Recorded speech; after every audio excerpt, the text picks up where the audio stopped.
Please excuse us for one moment. Let me just take you back here.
I'll still do them and everything, but to drive, since I live in like Magnolia. Oh, okay. Yeah. Did y'all get the sign-in list? Yes. We have one more thing.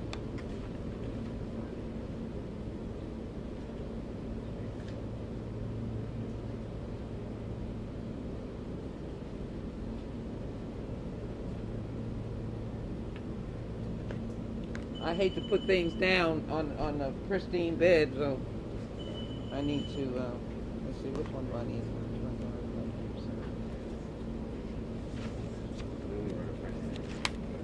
No, I can't deal with it right now.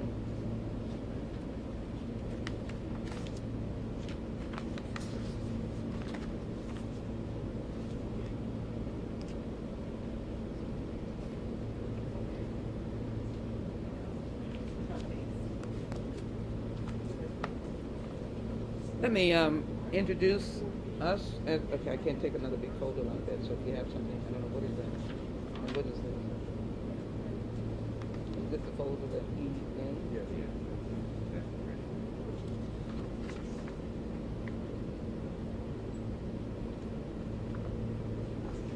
Do you have copies of this? Well, then you can give this out. You don't have to stand up here and read all this. I can't do all this.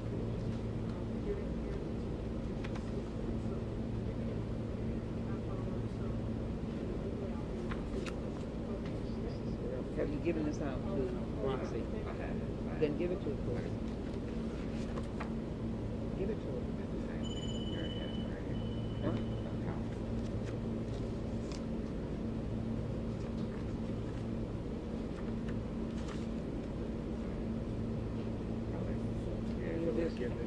There's something behind there that should not be behind.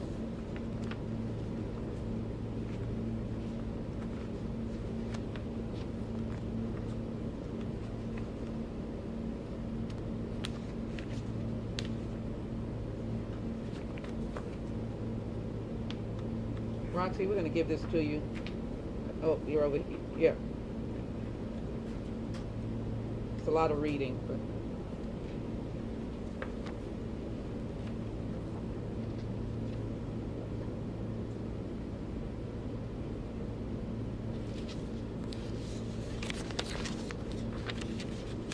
I don't need that.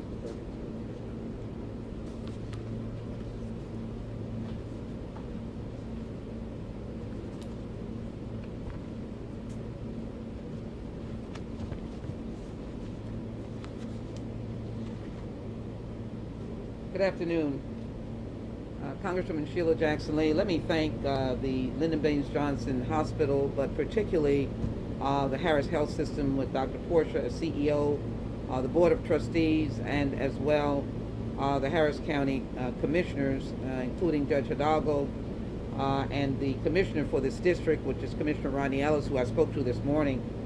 to let everyone come in again to see what is prepared for the coming weeks. And this is not a mirage. This is not hysteria. This is preparation. The reason why it's not up and running is because we are looking for the staffing and the nursing, even today. In the last week, we had 151,415 cases in the United States. The real issue is that the reasonable infection rate, where you can really deal with the issue medically, is 10%. Harris County at this point is 19, almost 19.5%, and the number may go up. They were 18%, they're now 19%. There is no doubt that the spiral is going up, it's not going down. So last Thursday, I came here I came here last Sunday to walk through the hospital. And at that time, there were people in the hallways, in the chairs, and nurses who were on staff spoke to me about the dearth of nurses, the lack of nurses, and it is spread throughout the Texas Medical Center, as stories have been told, and as well through our public health system throughout the state. Nurses are being needed and are not present, not because of their own desires, but because they're not enough. And so it was at that moment, as I have been engaging with state leadership, from the governor's chief of staff to other leaders, asking them to follow federal protocol and to call the federal government to ask for help. As of last Thursday, the governor had still not asked for any form of help. And I say Thursday, a week ago, that he had not asked for any help. That puts Texas in a crisis that is unnecessary. It adds additional burden to our medical system. So in my call for federal assistance, very glad to say that this morning I finished a call with Jeff Zients of the COVID-19 team. We're going to be working with the Secretary of Health and Human Services and FEMA. And with that in mind, the only element that is needed is for the governor of the state of Texas, as the Mississippi governor did, as the Arkansas governor did, as the Arizona governor did, to begin to raise their voice for services that are needed here in Texas. Let me share with you what Arizona received. They received National Disaster Medical Services on the ground. Mississippi received National Disaster Medical Services on the ground, public health, nurses, and others. Louisiana, the National Disaster Medical Services on the ground. When they come on the ground, they can bring equipment. They can staff facilities like this. They can bring nurses.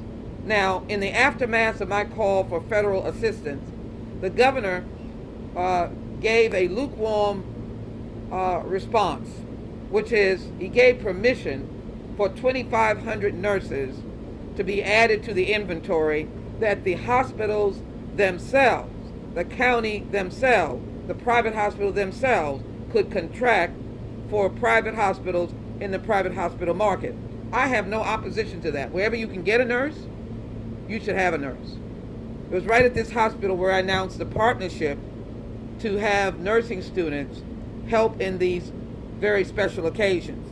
I'm very glad to say that standing next to me are the second-year students at Lone Star who will be prospectively part of this progress and this program. Lone Star has interacted. HCC is ready. The hospitals have communicated, and they have developed the protocols for these nursing students to come in numbers from now until we hope maybe this particular surge is over. We're doing everything we can, but what is missing is there's no government response. When I wrote the letter to Jeff Zients on August 9th, I specifically asked and indicated at that time we were 18.8% infection rate. I indicated the schools coming in, but I specifically asked, and I said, to all of our dismay, the TEA has sent out guidelines regarding school districts that are insufficient to protect the health and safety of children, teachers, and parents. TEA guidelines do not require school districts to mandate masks, to contact trace, or to inform the classroom if a student has tested positive. These guidelines will prove disastrous in both crowded urban schools as well as rural schools.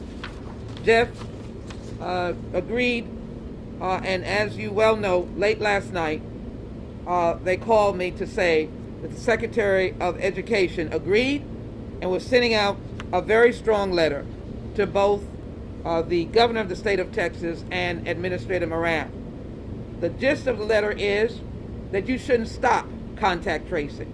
You shouldn't stop protocols that are in compliance with the CDC.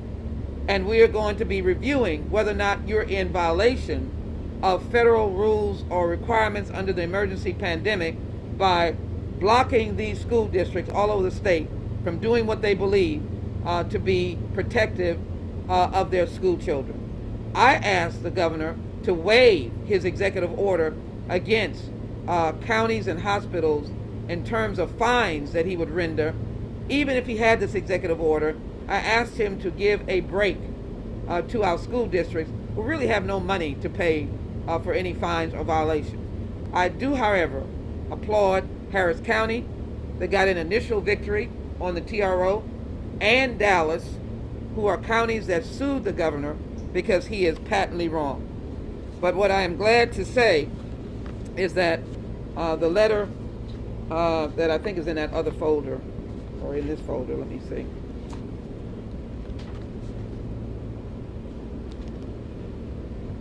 That's the letter to the governor, and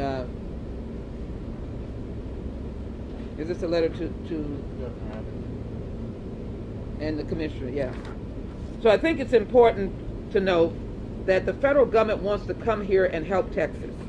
That's why I'm here today, to emphasize the crisis that we're facing, to show the nurses, to let Mr. Mills speak and the other nurses speak again so you don't hear from me, to look at the beds, that when there is a surge that is going up and down, then we will have the ability to confront this. Now let me say this. I represent a majority-minority district. It is a voting rights district. In all of my institutions, no matter who you are, I'm fighting to get federal dollars here. There's no race litmus test. Young people are in these beds. Senior citizens, some of them are in this bed. Funerals are being had for people who are dying of COVID-19 complications. I have witnessed one. I have witnessed many. I have witnessed recently. And every day we're hearing about numbers of people in our jurisdiction are dying. But I think I would be remiss if I did not indicate that the large numbers of people who are now in ICUs, who are dying, are Hispanic and African American. I don't want our state to be known as a state that has a caring attitude about one group, but not a caring attitude about any. I don't have that bone in my body, which is why I am screaming at the governor to say that we cannot discriminate because one group is in high numbers versus another. Because in various parts of the state, you will find many diverse persons. You will always find young people of any background. But in this urban area, we are suffering of all ages, of falling like flies with COVID-19, the Delta variant. Now, it is unvaccinated persons. So I'm going to get several things done. The federal government is going to help ramp up testing to get back to testing people, because people are infected and they're going and infecting others. So we dropped testing. We need to start testing back again. And frankly, I believe that businesses and schools and others can require people to be tested and to bring in a negative test. That's something we can think about. Because I am hearing stories during the week of an infected person going into an office and infecting the rest of the office. But yet the employer cannot ask whether the rest of the office is vaccinated. It so happened that some of the people were vaccinated and their lives the disease did not impact them as drastically as it could have. So I'm looking forward to hearing from Secretary of Health and Human Services, who I've already spoken to before. FEMA is available and standing ready, and the COVID-19 task force is ready as well.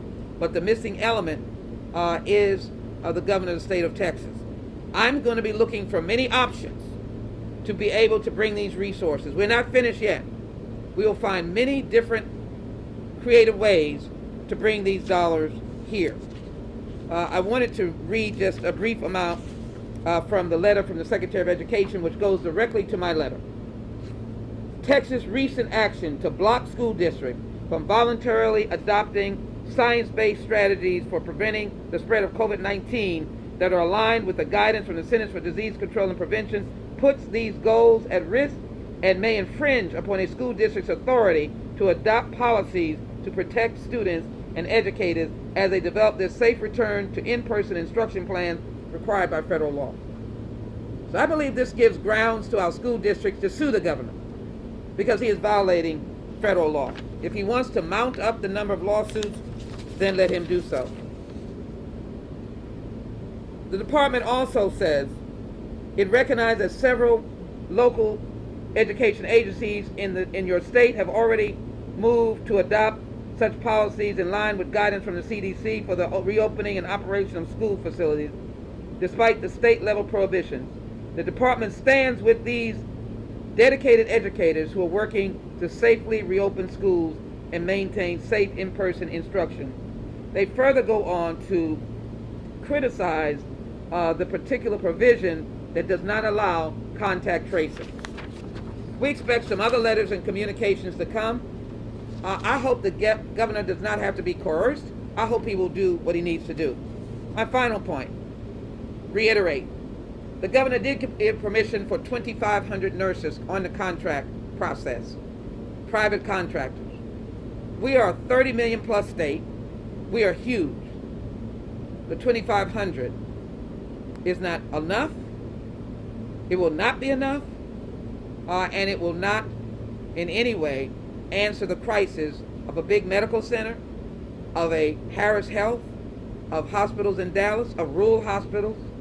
It will not meet the test. Finally, to tell jurisdictions to use their CARES money, which they explained to me was for specific items, some of it depleted, is unrealistic as well. When the federal government will be able to give practical responses and practical logistical help right now as we speak. Why shouldn't we get the National Disaster Medical Team on the ground in the state of Texas? Why should we be discriminated against? Governor Abbott, I want to work with you as I have called all of your staff and have found some very interested. I would appreciate you doing what the other governors have done and not suggest to hospitals that they should not do elective surgeries. As doctors have said, some people's elective is life-saving.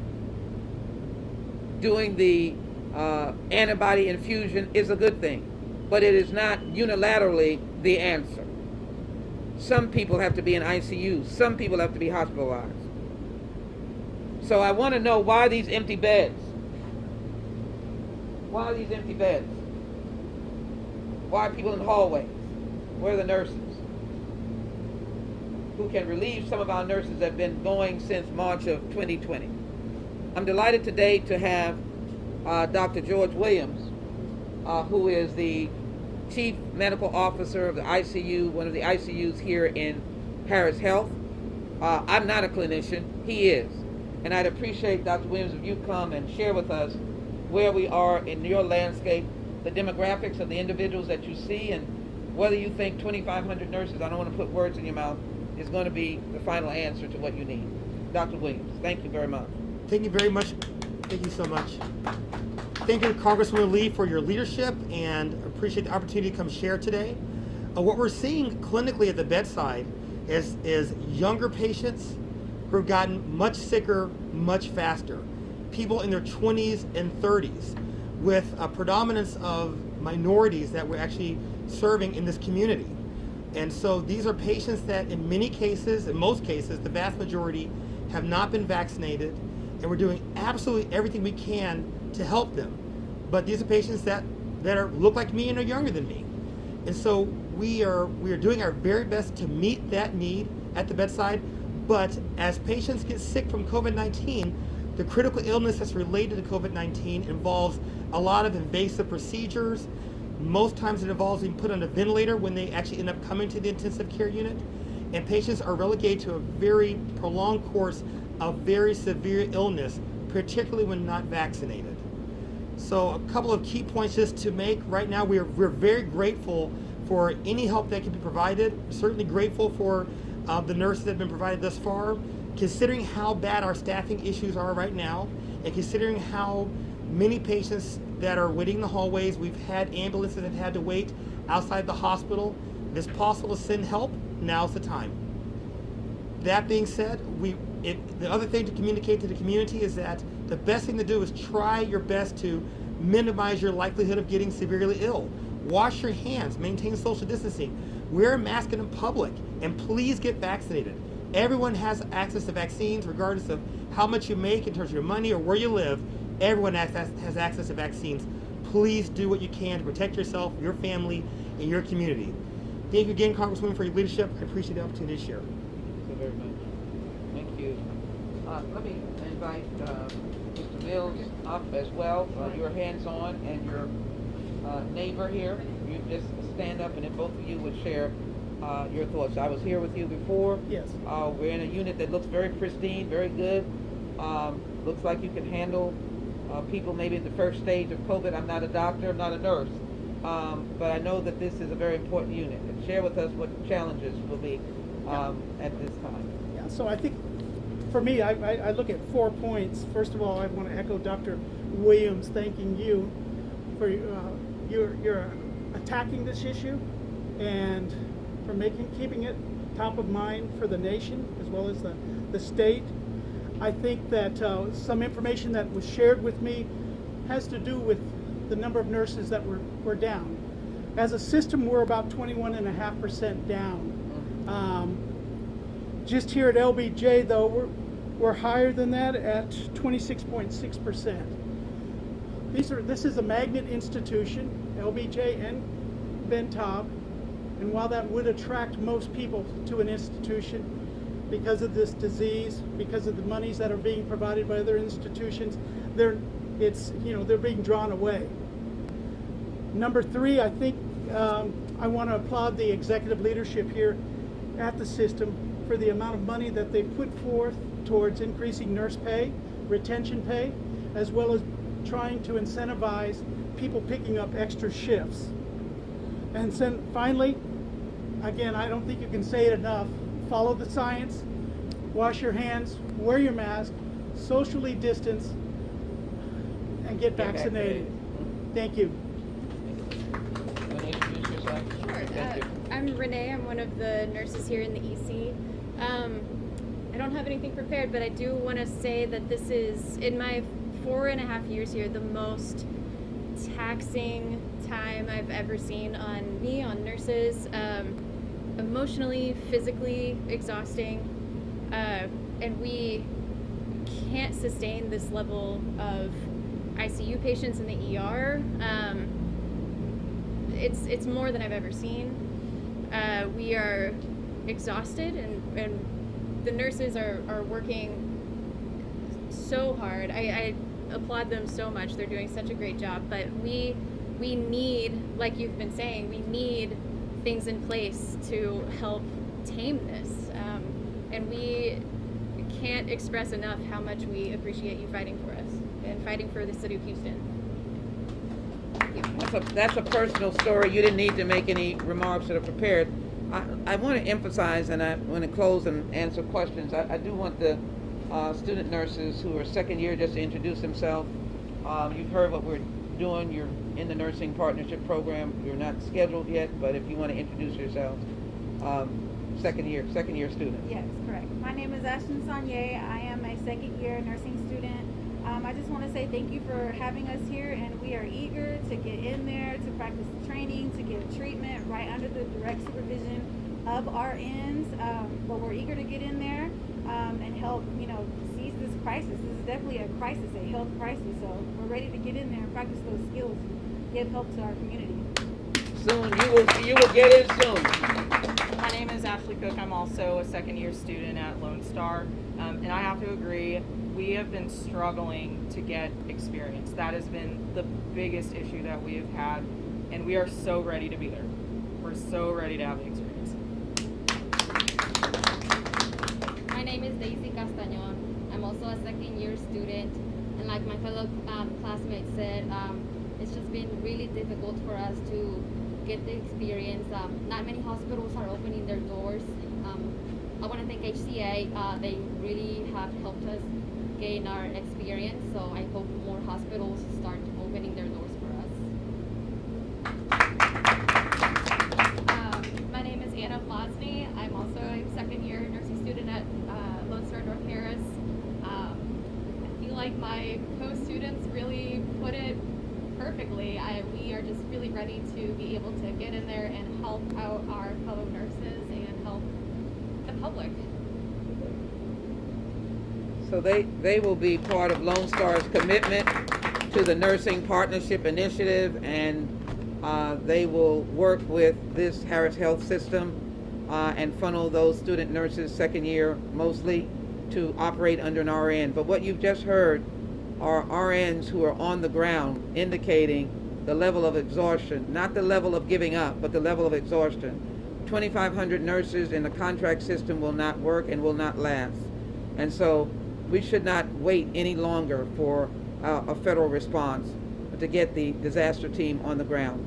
I'll be listening out for additional efforts by the administration, but it's most important for our governor to be able to do what he's assigned to do, which is to make that call. I am baffled by the fact that that call is not being made. But even without that, we're going to be working with our local governmental entities and trying to do the best we can to bring them federal resources. We will not give up, and they wanted me to say to you today, the White House, the COVID-19 team that is facing the crisis, talking about boosters and looking to counter as much as possible the surge, they will not give up. I do want to end on this. Vaccinations, vaccinations, vaccinations. But alongside that, they were willing to ramp up the idea of testing resources to be able to help Houston and any other community to ramp up their testing as well. We need all tools to stop people from dying. We need all tools to stop people from getting so sick that they can barely breathe and they fill the ICU units. Dr. Williams, why don't you come up, stand by me in case there are questions that they may want to ask. I'll take questions at this time. Congresswoman, are these medical grade tents the same that were set up at NRG last year? Same type? I don't know if you got to tour those. Oh, I did. Is I this did. what was at NRG when they set up those mass tents out there? Similar, you're absolutely right. They probably were a little newer. I know King Hillard won't mind me saying that. But this is a MASH unit. This is the same kind of unit that Dr. DeBakey, that many have got to know, helped establish in World War II. And when I visited Iraq and Afghanistan, these are the kinds of units that they use right near the battlefield to take wounded soldiers where we were able to save lives. I've seen them in operation. They can operate on people in here with the appropriate protocols and doctors and nurses. And they can tend to people right here. You can see that they're ready with equipment and monitoring equipment. So yes, this is what they had over at similar to NRG. I think it was a little bigger, but this is what they had. And Dr. Williams, can you clarify, this tent is all set up? Is it not operated or in use because you don't have the patients that are needed to fill the beds, or you just don't have the staffing right now? Right now, we actually do not have enough staffing, from my understanding, to actually be able to staff all these beds. In fact, if you look in our emergency department, if you look in the way the beds are allocated throughout the hospital itself right now, we need more staffing just to be able to take care of what we have in the hospital alone, let alone this as well. So any staffing support that we can have, we'd be extremely grateful for, because that's what lets us take care of patients the best way possible. And last year, 14,000 nurses were deployed across the state. so far they've requested 2,500. Have any of them arrived? Are they on the floor right now, or you're still waiting for them? No. We're still waiting for them right now. We're hoping they come soon. I believe they may be getting here beginning of next week, and I think our team can provide that to you. But I can see the difference in terms of how many nurses we have at the bedside now, and the availability of those nurses, and the ability to use the facilities that we have just to take care of patients. Right now, we don't have that same level of support yet. And then paint the picture for us. Are we still seeing patients in hallways being treated? What does it look like inside the hospital for that viewer that can't see that? So in the hospital, we have patients waiting in the emergency department many hours, when our normal process is to get them out of the emergency department into the ICU right away within the hour. We have patients on the floor who are getting more oxygen and getting more support than they would normally get on the traditional hospital floor, because we don't have enough ICU beds that have staffing to take care of those patients. We have our nursing team and our physician teams getting stretched thinner and thinner to take care of all the COVID patients that are throughout the hospital and our ICUs right now. So it is a very serious situation. We're doing absolutely everything we can to provide equitable and great care to every person, but we need the tools, we need the support to do that. And the Congresswoman echoed this. 2,500 for the entire state have been requested. Is that even close to enough? What is needed not just at LBJ, but at the Texas Medical Center, Dallas, Austin, across the state? Well, I can't comment on the cross the state, because I can tell you what I see right here. And right here, we definitely need more nurses to take care of the patients that we have right now. And if other hospitals are experiencing the same sort of conditions which we are, which is the indication we have from the information, then yes, I would expect that we would need more nurses most likely across the region. You need them right now.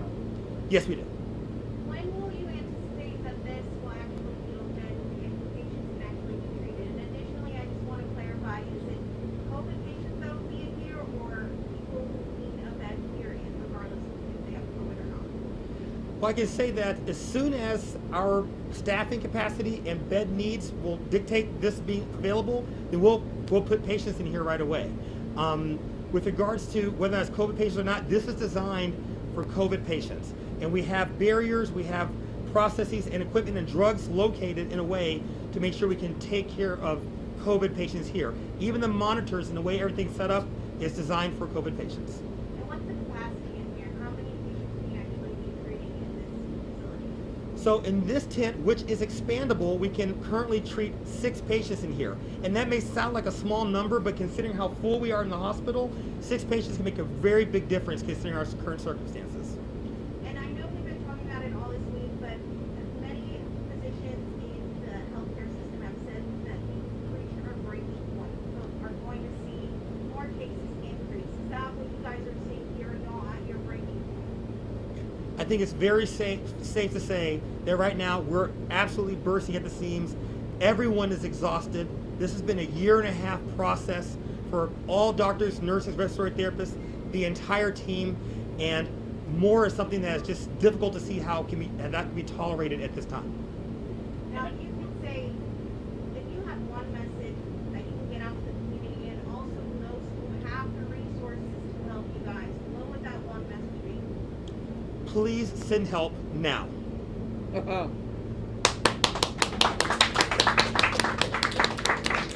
I wanted to clarify the numbers. I didn't catch the other doctor's name, but he said 21.5% down system-wide and then 26.5% down here at LBJ. Were those numbers related to the number of nurses you're short-staffed? Like, Yeah, that's you're the missing vacancy. 25% of your nurses right now? Yeah, that's the vacancy rate, both at a system level and at LBJ. And when you say system level, is that Texas Medical Center? No, that's Well, Ben Taub and Ben Taub. LBJ, Yeah. Like here, you're 25% down when it comes to nurses. 26.9 actually. Wow. Harris Health is the public health system of the city. Another number is over at Texas Medical Center. The 2,500 that the governor's put on the street saying you can get them is for the whole state of Texas. And you made the point, 14,000 before. Children going back to school, debates about masks. Children under 12 cannot be vaccinated. And one thing is a known factor. I'm not a doctor or nurse. Is that the Delta is very infectious. And so passing by various things that we did in the past where people said, oh, you don't have to do anymore, it's very infectious.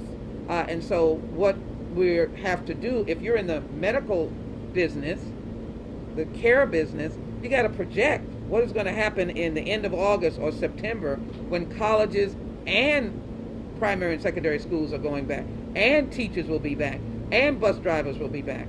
And that's what I've been saying. I don't know how we can deal with 2,500. They're being very kind. They made the request. They don't have the nurses yet. We hope that we'll see them.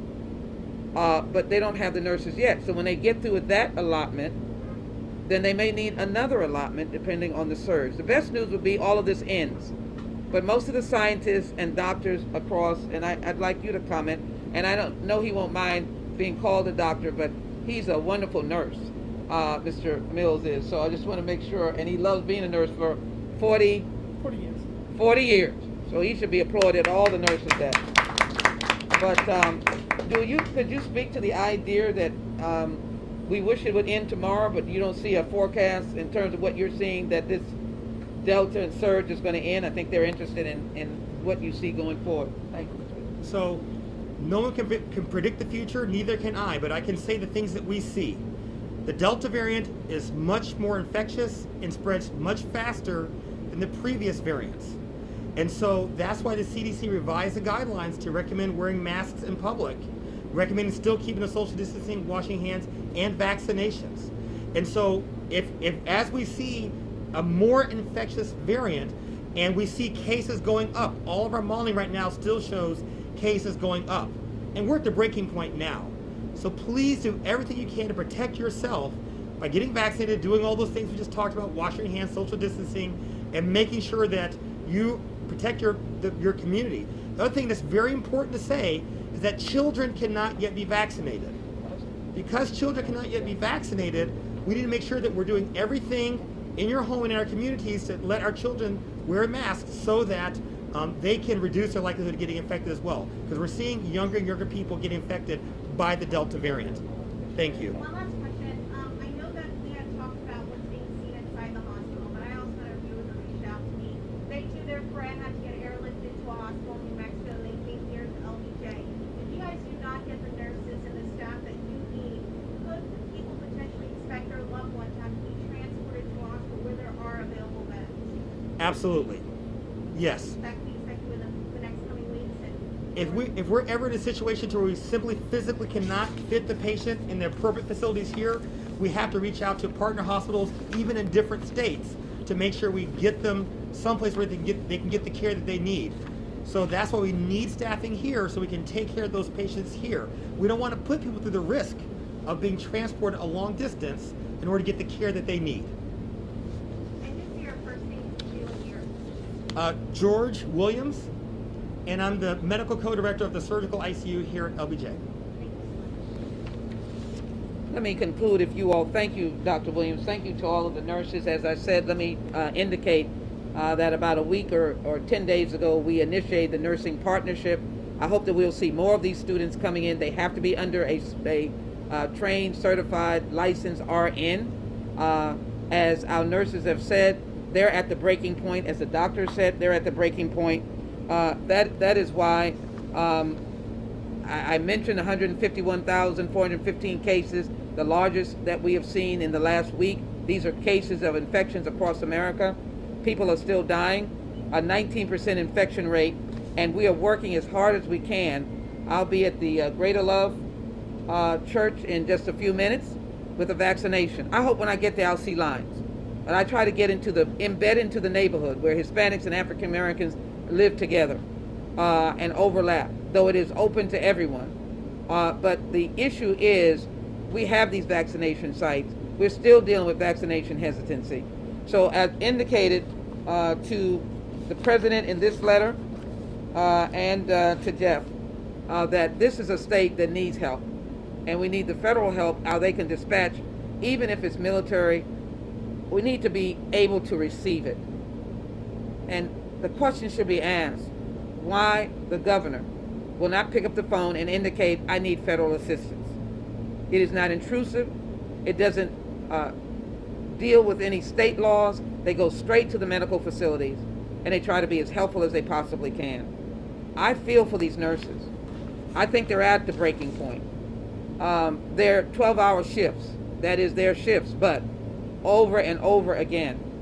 And I feel for the doctors who are the core system working with the nurses to develop patient care. Remember, we've been told to not have elective surgery. I'm not a physician. I am told that sometimes elective is important for someone's quality of life.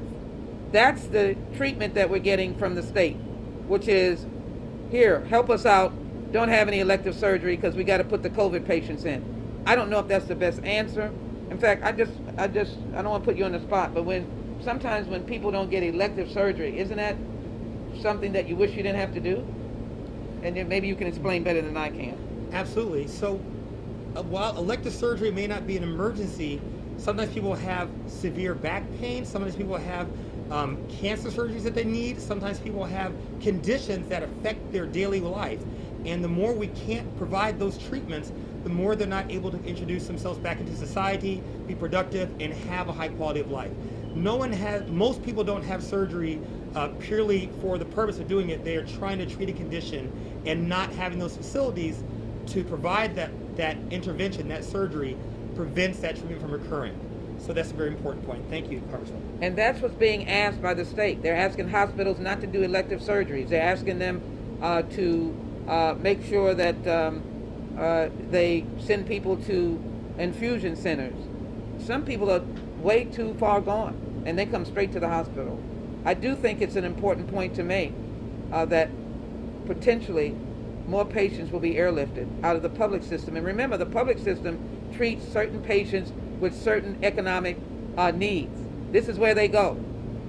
So they don't have options in the private system. Even though a private system is working to help as many as possible, this is where they go for everything. And the baby that had to go is because there were no pediatric beds, and this is not a pediatric hospital, so they had to send the baby. But you do have pregnant. Yes. You have OBGYN. And so just think of someone coming to have a baby here and the difficulties that they'll face. I'm hoping to hear from the governor in actuality, and I'm hoping that we will not be in the same crisis next week. I could do without that. But I hope my voice is making it very clear on what we need and what we need now. Finally, I just want to say, this is redundant. Get vaccinated. Do the social distance and wash your hands. It sounds like more than a year ago that we did the same thing. No one could ever believe it. But now you've got infectious levels that are far superior to COVID original. Delta is far superior in its infection, and some people get sicker with COVID-19 Delta than they did before. So thank you very much. Thank you very much, Dr. Williams. Thank you to the nursing students. Thank you very much. I want to read the name. Renee. Thank you, Renee, leaving her last name out. Thank you, Mr. Mills. Thank you for the truth that you gave us today, and we appreciate you all very much.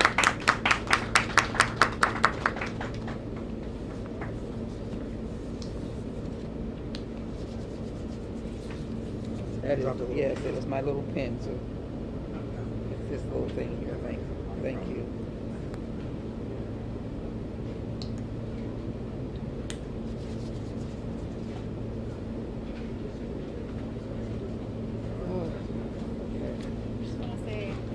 First year here was Harvey, and you calling in, like, you've just been such a fighter for us. I'm so glad all the time.